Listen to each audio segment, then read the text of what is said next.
Ciudadanos del Cielo, con el Padre Manuel Horta.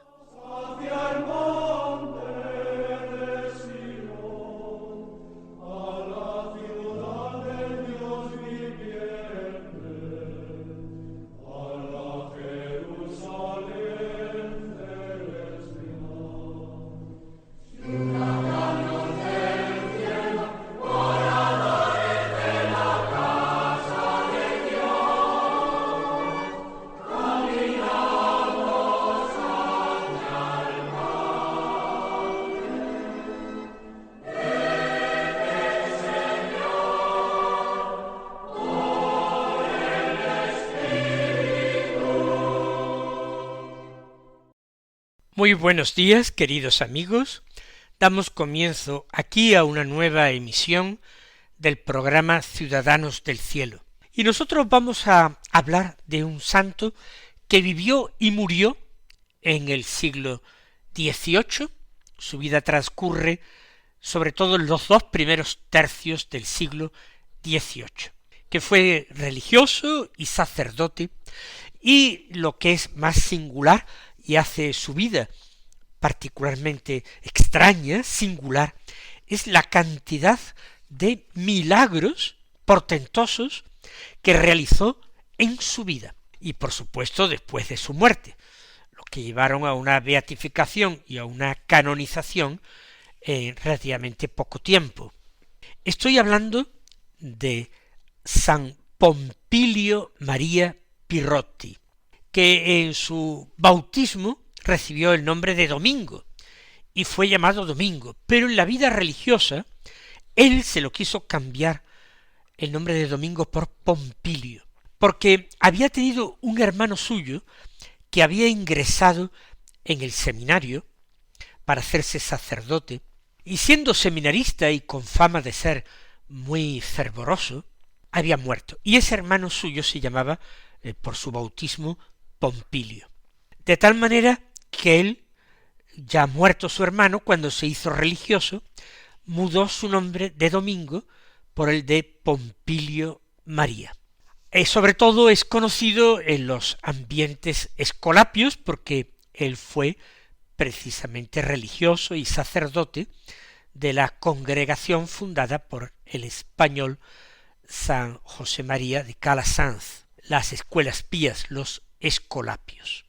Nació nuestro Domingo, así vamos a empezar llamándolo, en la ciudad de Montecalvo Irpino, en el reino de Nápoles. Nápoles entonces, antes de la unificación italiana, era un reino independiente, al sur de los estados pontificios.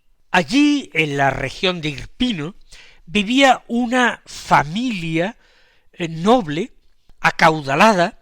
Muchos miembros de la familia habían destacado en distintos campos, en el ejército, en la iglesia, en la abogacía, en las letras, en las ciencias, personas nobles, ilustradas y bien situadas económicamente, socialmente. La familia Pirrotti. Y en esta familia, uno de sus miembros fue Jerónimo Pirrotti, el padre de Domingo, y su esposa, la madre de Domingo, se llamaba Úrsula Bossuti, que era también de una familia también noble de el lugar de Montecalvo Irpino, el lugar donde nació Domingo.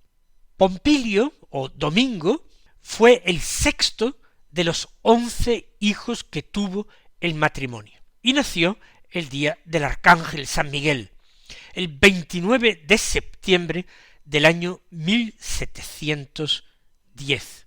Y al día siguiente de su nacimiento, el día de San Jerónimo, 30 de septiembre, se le bautizó, y se le impuso en el bautismo el nombre de Domingo, Miguel y Juan Bautista. Aunque el primer nombre era el que se utilizó siempre y el que utilizó hasta que fue religioso, Domingo. Sin embargo, él era sexto de 11 hermanos. Yo he conocido y tratado a un joven que era precisamente también sexto de 11 hermanos, de una familia también acomodada y también de una familia que pertenecía en algunos de sus miembros a la nobleza. Ser sexto de 11 hijos no suele ser fácil, tener 5 hermanos mayores y 5 hermanos pequeños. Es perderse un poco. Sin embargo, nuestro Domingo no fue nunca un niño perdido. Fue un niño que casi siempre supo lo que quiso y supo además llevar a cabo aquellas inclinaciones que el Señor ponía en su corazón. Supo discernir perfectamente la voluntad de Dios en su vida. Sus padres procuraron darle una buena educación, como a todos sus hijos, por otra parte.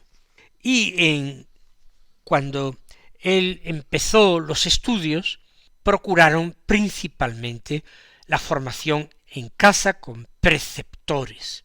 Pero el niño era extraordinariamente piadoso. Todos recibían una educación cristiana muy cuidada y la fe se vivía en la familia. Pero aquel niño llamaba la atención particularmente.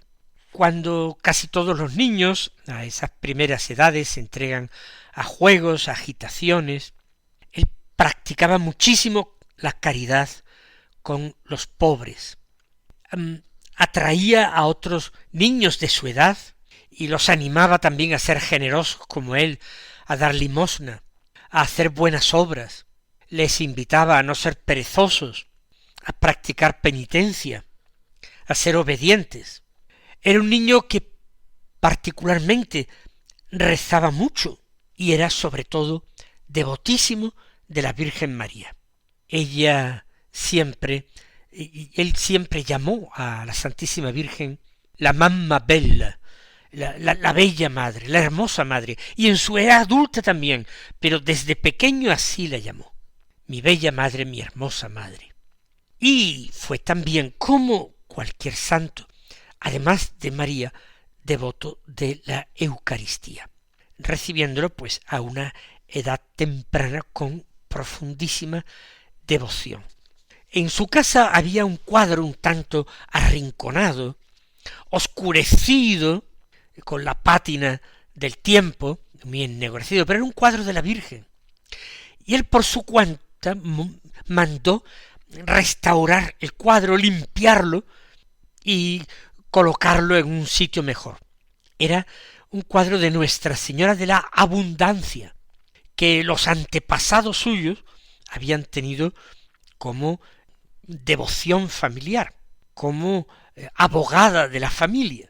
Y él, siendo niño, después de restaurar aquella imagen y de colocarla en un sitio más decente, profetizó que a su madre le dijo que algún día él celebraría la misa en el altar presidido por ese cuadro, y que el culto a esa Virgen y a esa imagen, y su devoción y su culto se extendería por todo el país, por todo Nápoles, por todo el sur de Italia.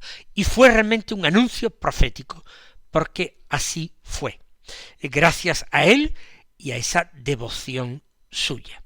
Su padre, por tanto ya hemos dicho, don Jerónimo Pirrotti, era doctor en Derecho Civil y en Derecho Canónico, y quiso educar a su hijo, tan temeroso de Dios, tan piadoso, y al mismo tiempo tan inteligente. Y viendo de tal manera su inteligencia despierta, quiso que ese cultivo de su inteligencia fuera particularmente esmerado. Y temió que el contacto con muchos chicos de su edad, ya en la pubertad, entrando en la preadolescencia, ese contacto fuera perjudicial para su hijo y lo terminara apartando de ese buen camino de piedad y entregándolo más a la causa del mundo. Por tanto, el mismo padre empezó a ejercer de maestro para él, porque no se fiaba de otros, y él era una persona muy culta y muy erudito.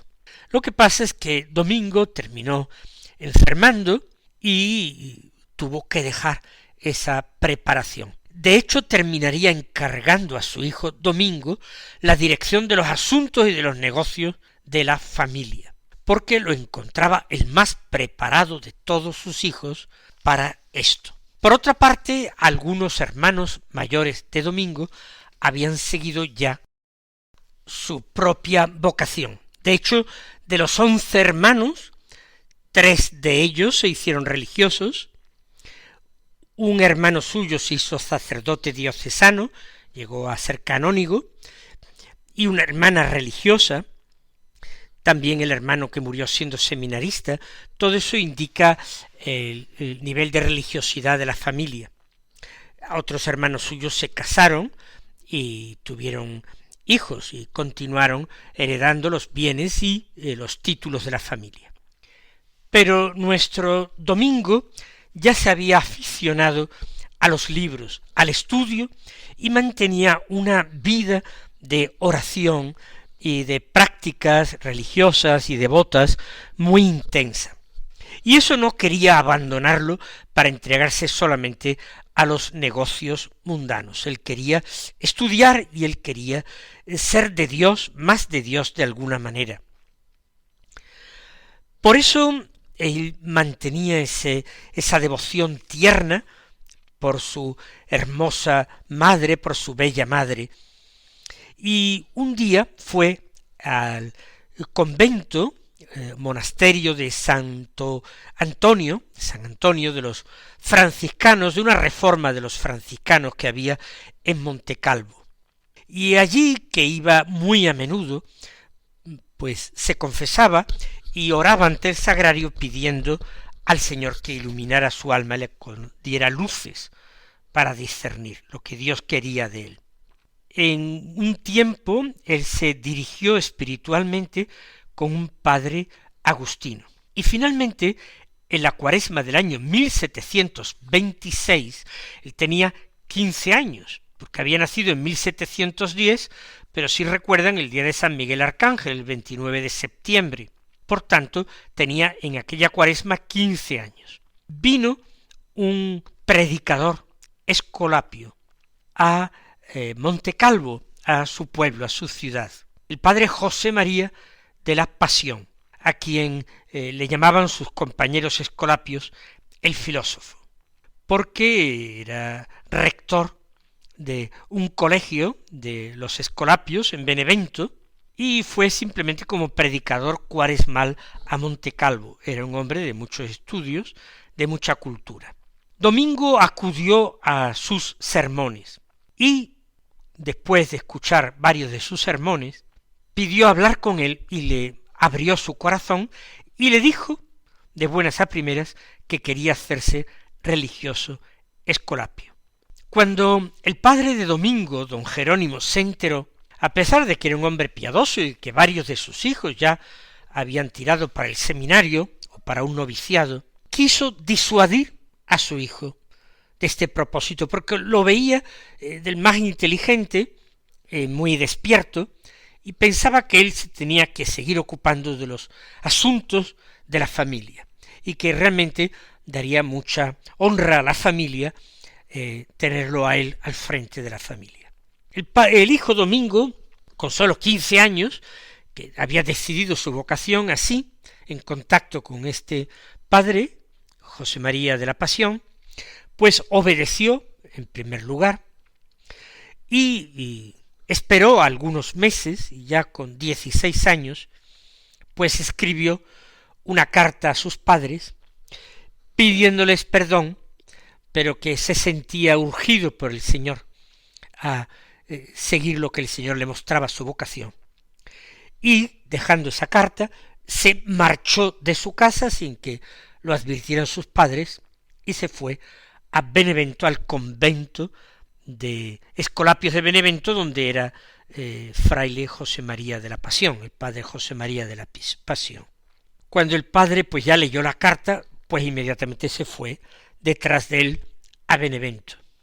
Y allí pues trató de razonar con su hijo, tratando de convencerle con esas razones familiares, etcétera, pero vio que sus esfuerzos para convencer a su hijo eran inútiles, y no quiso, como hombre religioso que era, contradecir una vocación, si era una vocación auténtica, y aunque lo sintió muchísimo, para no oponerse a la voluntad de Dios, le dejó quedarse en Benevento. El día 2 de febrero de 1727, él ya pudo, con 16 años, vestir el hábito de escolapio. Lo hizo en la casa colegio de los escolapios de Caravaggio, en el reino de Nápoles. Tenía 16 años y medio. Y es en ese momento cuando él renuncia a su nombre antiguo de Domingo y pide ser llamado y recibir el nombre de Pompilio en honor de su hermano seminarista, muy piadoso, fallecido precisamente en el seminario. Y ahí dejó realmente, con su nombre, dejó realmente su casa, su familia, lo dejó todo, dejó su apellido de Pirrotti y se puso Pompilio María en honor de la Virgen, de la mamá bella, de la mamá hermosa, y añadió también el título de San Nicolás. Por tanto, su nombre religioso sería a partir de ese momento Pompilio María de San Nicolás. Y allí él fue esponjándose. Tenían en los escolapios ya desde aquel año 2 años de noviciado, pero a él le dispensaron del segundo año de noviciado. Y así, en el año 1728, el 25 de marzo, fiesta de la Anunciación del Ángel a María y la encarnación del Hijo de Dios, él le dijo al Señor lo mismo que María: hágase en mí según tu palabra.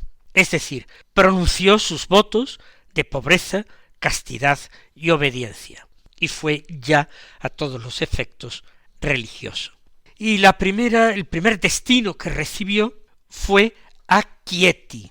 Allí en Chieti él tenía que seguir con sus estudios de filosofía, de teología, para prepararse al sacerdocio. Le dedicaba mucho tiempo al estudio de la Sagrada Escritura y de los santos padres de la Iglesia. Por tanto, su formación y su piedad estaba siendo muy, muy bien fundamentada, y llegó a ser un religioso de gran erudición y de gran sabiduría, sin perder por ello en absoluto la humildad. En febrero de 1729 recibió las órdenes menores de manos de un obispo escolapio, Francisco Andrés Correa, que era obispo de Ripa Transone. ¿Qué ocurre? Que el mucho estudio, la mucha oración y la mucha penitencia terminaron debilitando su salud. De tal manera que antes de poder terminar esos estudios eclesiásticos, lo trasladaron a otra casa de la orden, a Melfi, que era una ciudad cercana a su ciudad natal de Montecalvo.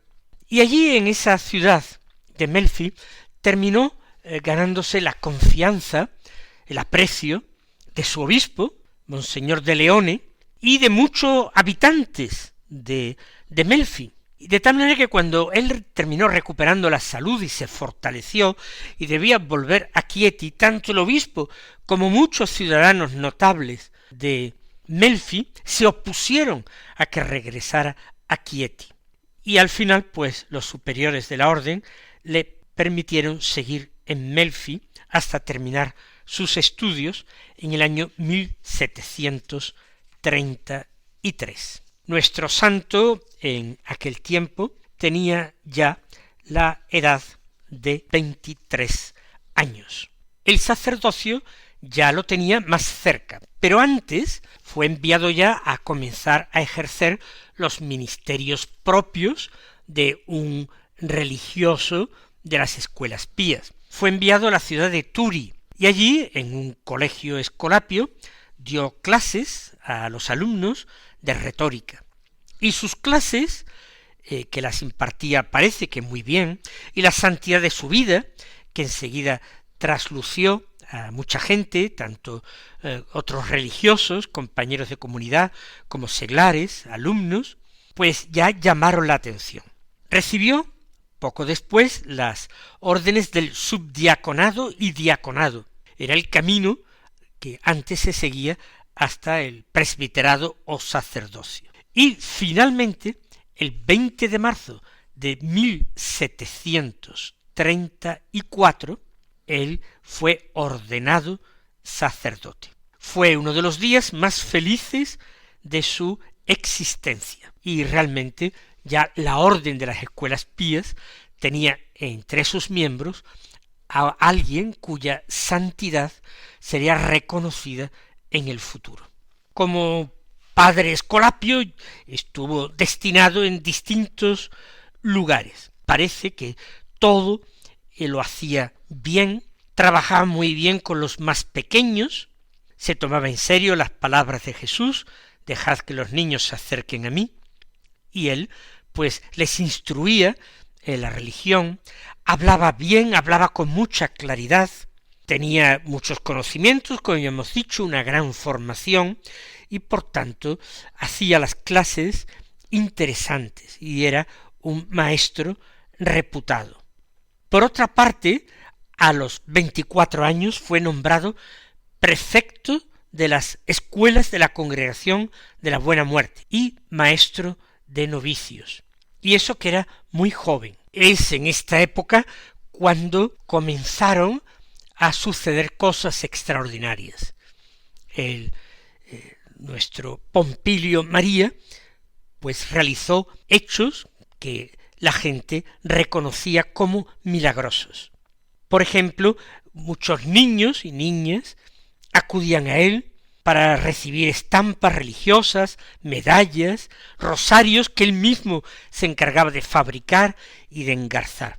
Pero en algunas ocasiones, siendo multitudes de niños y niñas las que se agolpaban a su alrededor para besar su mano y recibir algún objeto religioso, y él no podía tener tantos en sus bolsillos, de medallas, de rosarios, etc., y sin embargo ellos le insistían, le decían que con los rosarios eso irían entonces a la doctrina cristiana que le enseñaba. Pompilio levantó sus ojos al cielo, hizo una pequeña oración ante la imagen de su hermosa madre, rezó el Ave María, y metiéndose las manos en los bolsillos empezó a encontrar tantos rosarios y medallas cuanto le pedían los niños, y cuanto más le pedían, iba sacando más y más, sin que se terminasen habiendo para todos ellos. Un milagro muy sencillo que, sin embargo, pues sorprendió a todos, que ante el primer reconocimiento de que no le quedaban más, luego hubiese tal abundancia en sus bolsillos.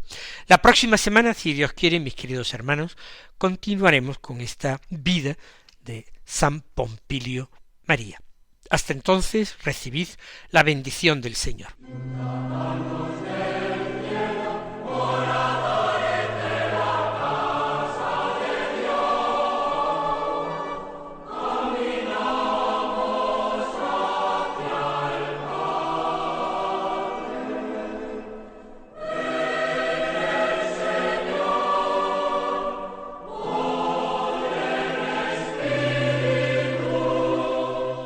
Han escuchado en Radio María Ciudadanos del Cielo con el Padre Manuel Horta.